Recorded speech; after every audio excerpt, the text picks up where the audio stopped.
Tonight, when you close your eyes, you're going to do something your ancestors did every single night for 200,000 years. But the way you're doing it is probably nothing like they did it. Your sleep has been hijacked, not by some villain with a plan, but by your own success. By electricity, by screens, by the idea that 8 hours of unconsciousness in one dark block is the only natural way to rest.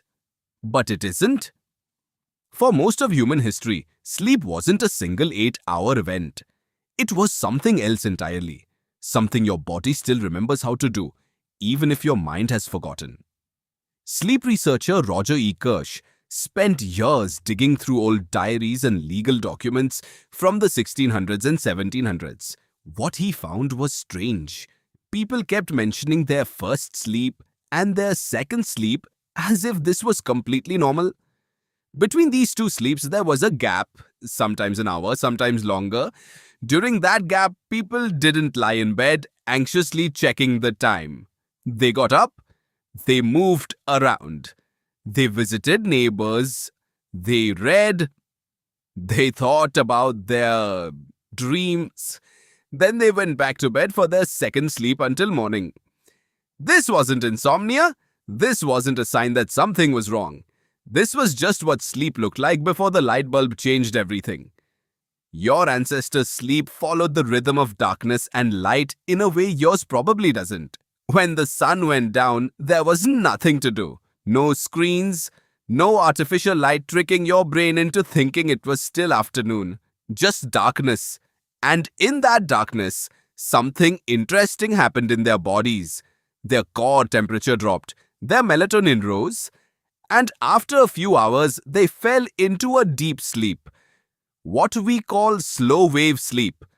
This is the sleep where your body repairs itself, where your immune system strengthens, where memories get filed away. But here's the thing, that deep sleep doesn't last all night. It lasts maybe 3 or 4 hours. Then your brain starts to wake up. Your body temperature creeps back up. You're not fully awake, but you're not in deep sleep anymore either. You're in a lighter stage, and in that lighter stage, your brain is actually incredibly active. It's processing emotions. It's thinking about problems you were stuck on yesterday. It's creative in a way it almost never is during the day. Your ancestors didn't fight this. They didn't see it as a failure.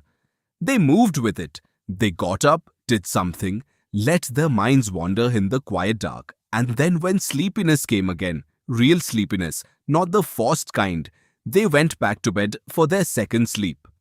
Sleep scientist Thomas Wehr ran an experiment in the 1990s where he put people in darkness for 14 hours a day. No artificial light, just like winter in a place with very short days. Within a few weeks, their sleep naturally split into 2 distinct phases.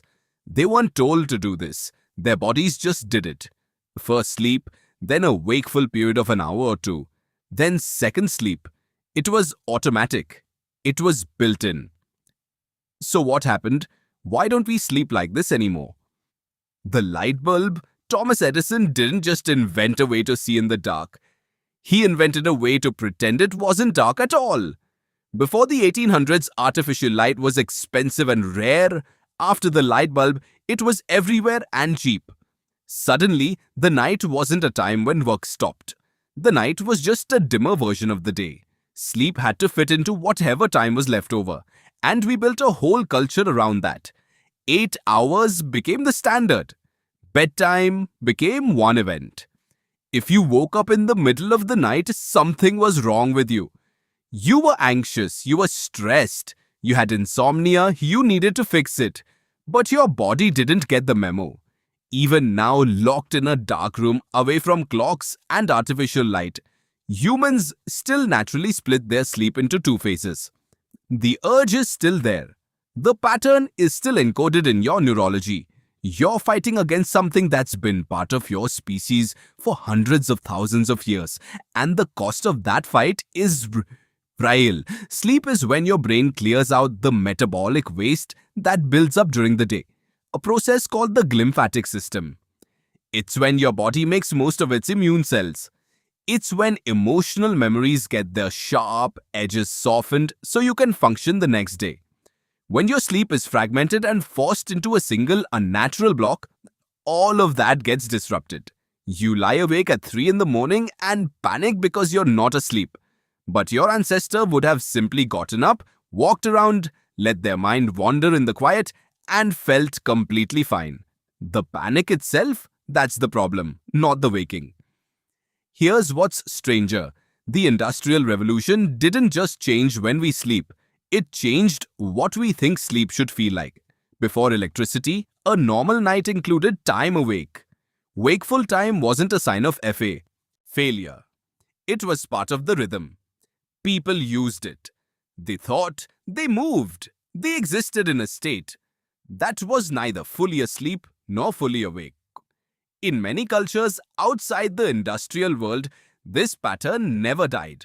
In some parts of Africa and South Asia, segmented sleep is still the norm.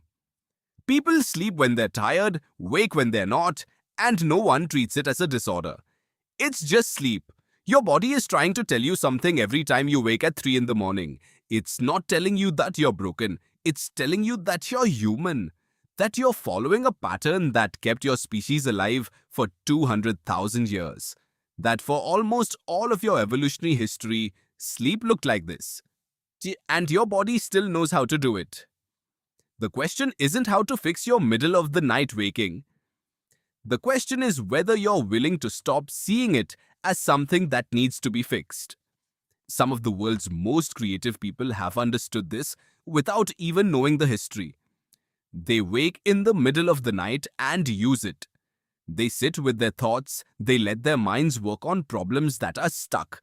Then they return to sleep, and in that second sleep, something has shifted. Something has loosened. You could do that too. You could stop fighting the darkness. You could accept that your body might want to sleep in 2 parts. You could use the wakeful time instead of panicking through it. You could read something that matters to you. You could think about something you love. You could sit quietly and let your mind wander.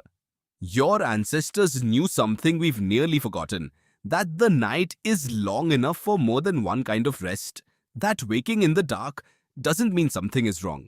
That the space between sleeps is not a failure. It's an opportunity. Tonight, when you close your eyes, you're not trying to force your body to do something unnatural. You're returning to something it's been built to do for longer than there have been cities, longer than there have been written words, longer than there have been myths about sleep at all. You're remembering what your body never actually forgot.